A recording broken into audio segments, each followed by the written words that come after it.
All right, I'm going to show you how to correctly saddle a Western horse. For the most part, some of this is subjective, but I'm going to show you just a few safety things to remember and what order to do your saddle. First thing you'll do is put your pad on. Whenever you put a pad on a horse, make sure to not just chuck it at him. Make sure to go nice and slow and respectful and set it up, and you can comb the hair back just a little bit with it.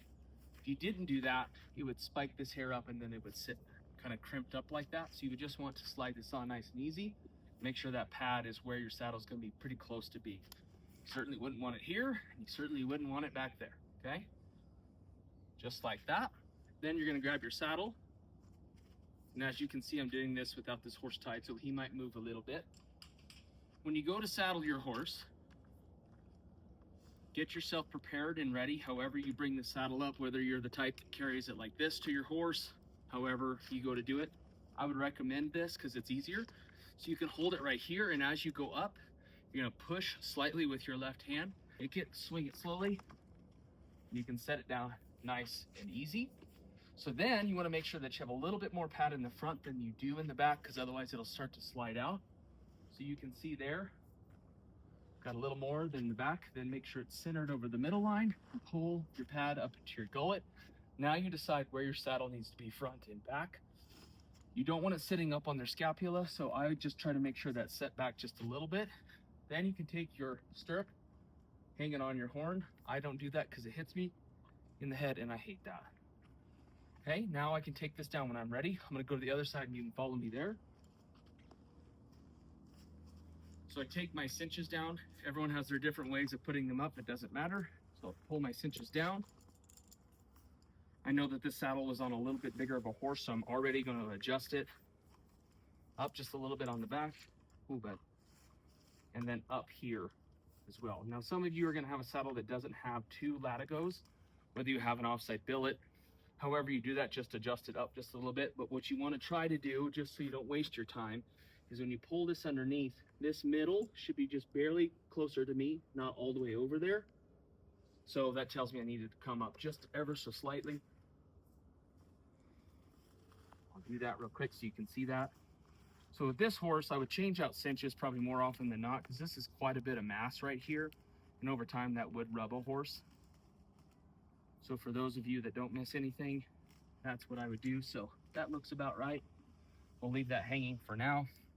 A lot of times this buckle and this buckle will end up being in a similar spot. And if you do that, this will be center. So just like so, pull that to keep that tongue right there, okay? Now I'll go to the other side.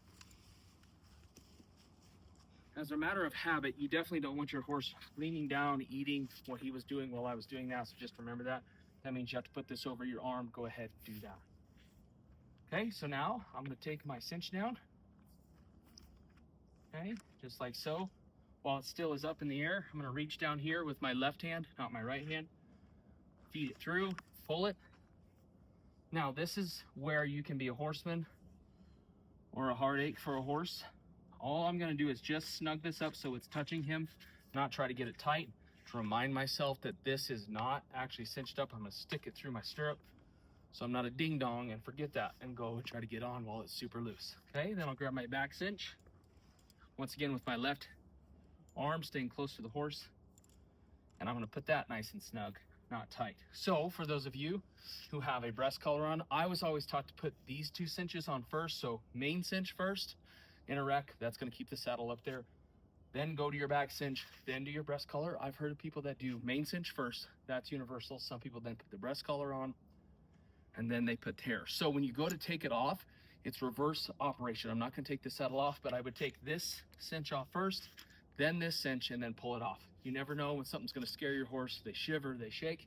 You don't want that saddle going underneath them. So what I would do to finish this process off is get this as tight as it needs to be when I'm about ready to ride, and once it's there, so we're going to pretend that happened. Hey, bud. Get it tight. You get to choose how this goes through your keeper. I'm going to show you 3 different ways. Here's the traditional, down through the top, pull it. Here's another way. This is the way I do it. Up through the bottom, back down through the top, pull it. This keeps it from falling down while going at high speeds. Here's another way, super cool. Come back through here, pull it down. Now, It's completely out of your way when you're roping. Some people do it that way. I'm too lazy and I forget. So that's just another way you can do that.